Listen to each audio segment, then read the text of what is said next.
And we're live. Welcome, everybody. Happy Monday, if it's Monday for you. Oh my. Okay, I'm going to turn that off. So today we are going to talk about forgiving yourself. Okay, off. So while Brittany is dealing with her logistics here, just have a little interlude to say that we're both recovering from flu, or I don't know what's going around, but she's right in the beginning. I'm trying to be in the end phase of it, but there you go. So we got obviously, I'm a great believer in the fact that your illness tells you what's wrong, and well, for me, if it's the lungs and the throat, it's to do with the throat chakra generally, So it's something that you're not speaking your truth, or you can't breathe it all in, or you can't take it all in, or it's some sort of exchange thing that's not happening. So depending on how ill you are, it's how deep is what you've got to sort of try and heal and forgive yourself, be kind to yourself, and all this, or and it's very. I also read that because we're all electromagnetic beings, also there's a great at the equinoxes, this one and the autumn one, a little bit more than the others. It's when we're the closest to the sun, and so there's a lot of sun is giving a lot of electromagnetic oomph, and also like if you're on a different energy level, shall we say, so you're on a higher plane, you're closer to the sun, you're more vulnerable, and so you're getting this electromagnetic radiation, like full frontal, and it's also I think quite funny that Brittany and I are getting it, and some people who are not so aware or don't believe in the energies or none of this are not really feeling any, well, they're feeling a bit bizarre, but no, oh really, what's that, so I just thought, I read about this and this was like, wow, it always does my head in. So I just thought I'd put that in there. Sometimes you receive things from the universe, and we're talking electromagnetic stuff and what have you, and there's nothing you can do about it, and you may not even be aware of all this, to that extent. You may know that all this is happening, but you may not really understand or have got to that bit of reading material yet. So it's very important to know and be aware that the universe is out there. And I follow this astrology woman. She's very funny, she's lovely, Barbara Goldstein, she's called, I think, and she now started channeling. So it's very, very interesting, and to see her path. And she also always tells me about the the way the stars are, the planets and stuff. And sometimes you're feeling a bit funny, and you just can't, you don't really know why. You're doing all the right things, or and you're just not pulling on through. And it's just, oh, it's this planet that's stopping you or telling you to be a bit cautious, or be whatever the planet happens to be doing. So you have to be aware of these little knickknacks that are also well, for me, it's part of the game, and a lot of the time, for a long time anyway, I was flagellating myself. And so when you read about these things, it allows you to take that step back and observe even more. Not so that, oh, it's okay, it's Chiron's here, so blah, blah, blah. No, Chiron's here, it's doing that. But, I'll take a step back, and what does that mean for me? Which means that you can take that extra step to sort of get out of the picture, if you like, and observe it from an outside angle, and then have a deeper understanding of what's happening, and be even kinder and more forgiving towards yourself. And this has really helped me to stop self-flagellating. My first phrase now is just be kind, Tam. Just be kind, just be kind. And then I can that's my way of backing out with my 90 seconds of first woo. And I do try and sort of take a step back so that I can at least be kind to the situation, because I have a deeper understanding of it. Sorry, I'll be quiet now because I could just go on about this topic for ages. No, it's actually very, very relevant. It's very relevant, especially considering how we're both feeling. and how we can take something from that instead of just being in a space of like self-pity or, oh, I'm sick. Oh, you know, how a lot of us fall into that, oh, I need my mom mode. And it's not always like I need my mom. It's just like a, I don't know what you call it, what I would call it, but it's just an example of how we all feel. We kind of feel like we need someone to take care of us, and we're kind of helpless when we're sick. When it couldn't be further from the truth. Just because we're not feeling 100% ourselves doesn't mean that we aren't 100% ourselves, and we just need to take a step back and look at what's going on. So for myself, I went to a Tony event, and Yes, it we was want to hear 4 days. about this. Yeah, it was incredible, absolutely outstanding. But 4 days of 3, maybe 4 hours of sleep a night, not Yeah. eating a whole lot of food, basically just drinking a lot of water. And it's not poorly planned, it's intentional, because we can handle a lot more than what we allow ourselves to handle when we control our states. So I come home, and I am quite worn out because I'm not used to running like that. You know, I'm used to getting my full night's sleep, eating, food is at my disposal. Like, um I'm not used to running like that. I come home, my son is sick, and his little friends are sick, and it's a cold, basically just a cold. I have a lot of pressure behind my face. I have a headache, sneezing, coughing, runny nose. So the typical cold, right? And I came home just on fire. I was ready to like kickstart into basically staying on that schedule, keeping my state and my energy, or my physiological state, under control, and just hit the ground running, when that wasn't realistic or sustainable for me, right? Like, I had to come home, I had to give myself time to digest this, and time to process the whole thing, time to be with my son, and just kind of slow down a little bit and look at everything before I just, ran on this high. So I got sick, and I'm sick, but I feel great.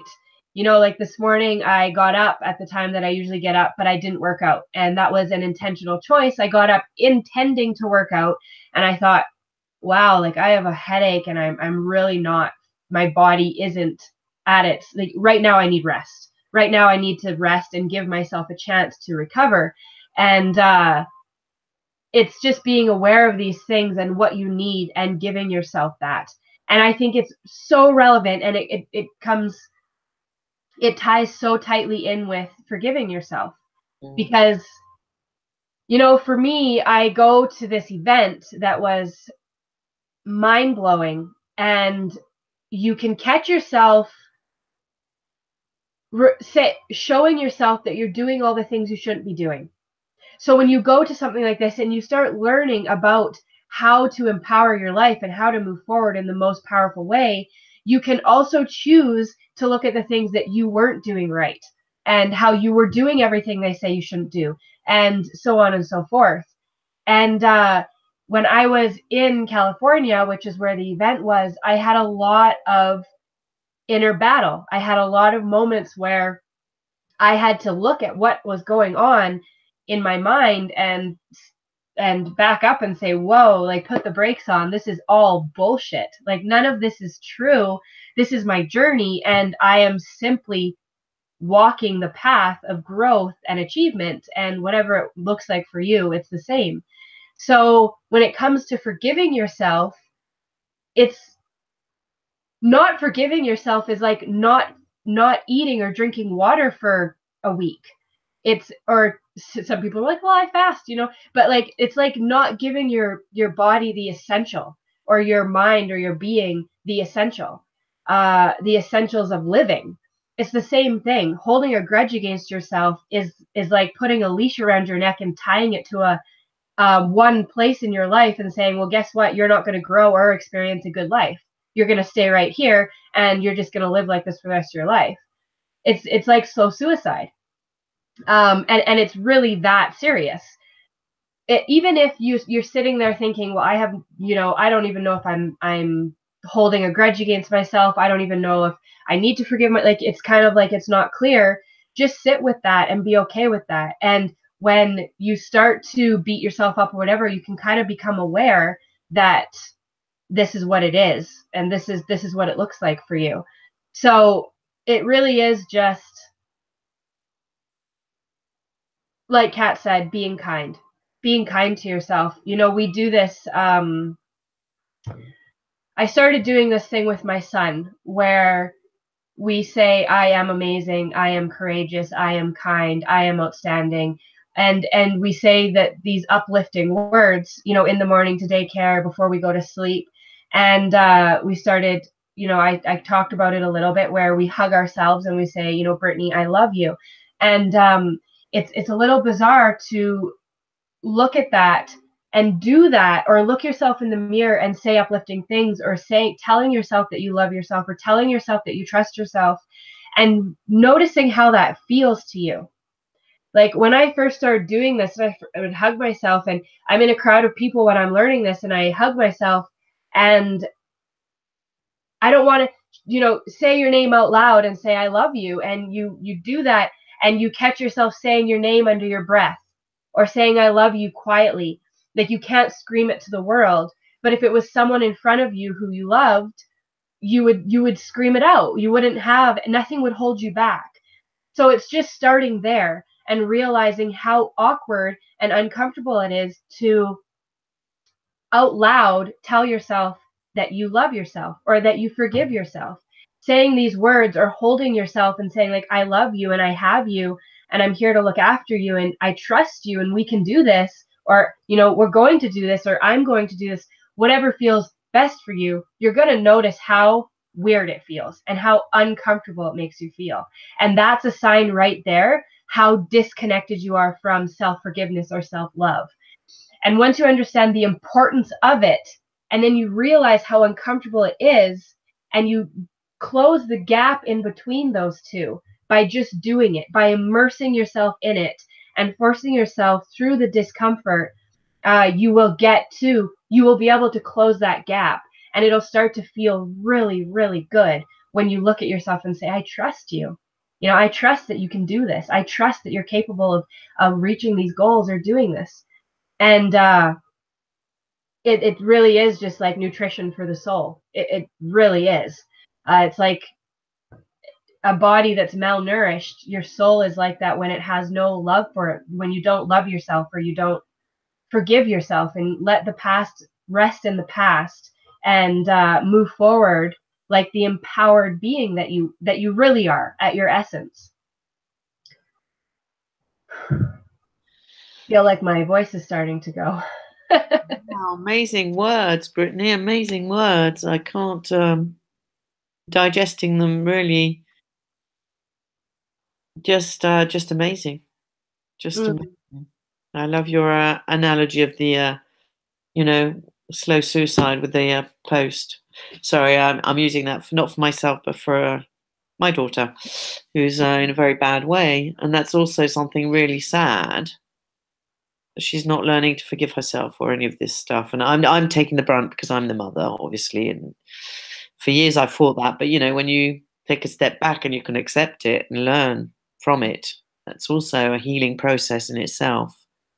And it's fascinating because you're learning to, you know, hug yourself, love yourself, do all this, but then you know, when you try and pass it on to the people you love the most, your children, they're not having it. It's really sort of, you know, it's their path, they have to deal with it. Just, you know, trust that things will work out. It's very difficult to do.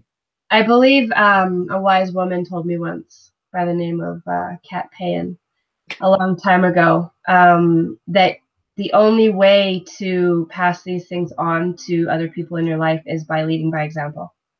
You can only embrace and do the things that you need to do, and just do them without putting any focus on what anybody else is doing. You just do you, be the best you, become the best you, do the things you need to do. And when your happiness and your vibe and your energy is around the people that you love, they'll begin to follow because they can't help it, right? We are, when we come to our children or our friends or our family, like really our immediate peer group, we are influence to them. And everything that we do, it puts a seed in their minds or their hearts or their souls. And that seed may not be watered by them, but over time, that seed is always there. So over time, it's going to flourish in parts of their life that we can't even imagine or perceive. And I think the word you said trust, Kat, you just said trust, and that's a big one, is knowing that all you can do is what you can do, and trusting you will influence the people around you if you stick to your guns and you do you and you be the best you. And Kat, look at you. I mean, your daughter is going to be incredible. She's on her path, and she's going to be incredible because her mom is. There's no way around it. Oh, bless you, darling. Well, I think we can just leave now and that's it. We're wrapping it up for the day. I'm going to go to bed. I've got to cook and do all sorts of weird, wonderful things, as you do. I have a work day ahead of me. My day's kind of just starting, and your day's just coming to an end. Just coming. I guess it shows, huh? It's whew. But anyway, plowing on through. Yeah. Yeah. Love is humanly possible. So yeah, self-forgiveness. That's there's no way to explain what it looks like, because it's not going to look like for you what it looks like for us. It's just becoming aware that it's absolutely mandatory to move forward. So everything that you think about that you've done wrong in the past, or who you've wronged in the past, who you've hurt in the past, whatever it might be, when those thoughts come to mind, you just say, you know what, that person was learning. That person had different influences and different factors or different ingredients in their life or day that may have caused that, or beliefs or whatever it might be. But it's time to let go, and it's time to forgive yourself and love yourself, because you are incredible. Yeah. Exactly. Yeah. I am. Yes, you are. You're supposed to say, I am too. I am too. Yeah, no, it's really, it's empowering. Very, very. It is. I went to the doctor's. It's a 6-month waiting list to go and see my doctor. He's a homeopathic guide, so it's you know. Oh, wow. And, yeah, and it just so happened that I was dying when I went to see him, so it was quite nice. But and so last time I went to see him was I think he said November 2016 or something. And there I was talking, and I was saying, oh yes, and I was yeah, I've been doing this theta healing, and I was reborn, and I was doing this, and I love myself, and I love this, and I, blah blah blah. Just going, oh my God, you're radiating. It's lovely. I was coughing my guts out. I could barely talk, but it was nice. All this weight I thought I'd lost. You step on the scales, and it's just there looking at you in the face, going, never mind. I called my mother, and she said, but Catherine, maybe you're losing weight and you're putting on muscle. Oh, so sweet. I thought, yes. But so yeah, we do still need comfort where we can, and mum's the place to go. Yeah, but true for majority of people. Yeah. But for us, it's us first, and then mummy just sort of, smooths it out. Yeah. Yeah, we can really only depend on ourselves, though. Yeah, totally. Because a lot of the time we get angry because certain people aren't there for us. However, we're not there for ourselves, so what can we expect? Exactly. That's a harsh lesson I learned very early on. Yeah. Very early on. But it served me. And I'm trying to pass it along to the kids, No matter how happy you are, you're the only one that is that happy, or no matter how sad you are, you can, people can sympathize, but they can't, live it for you. And that's true, and you realize that, and then it's plain sailing from there. Really, a bit rickety ride, but it's yeah, it's rough waters once in a while. But without those rough waters, yeah, you don't learn. Yeah. You need the wind to push that boat in the sail. Wind in the sails to move you forwards, but with it comes the rough waters, as you were saying. Hang on. So, guide as best you can. Yeah. All right. Well, Be seeing you. Thank you for joining us, and we'll see you next week. Mwah, lots of love. Bye.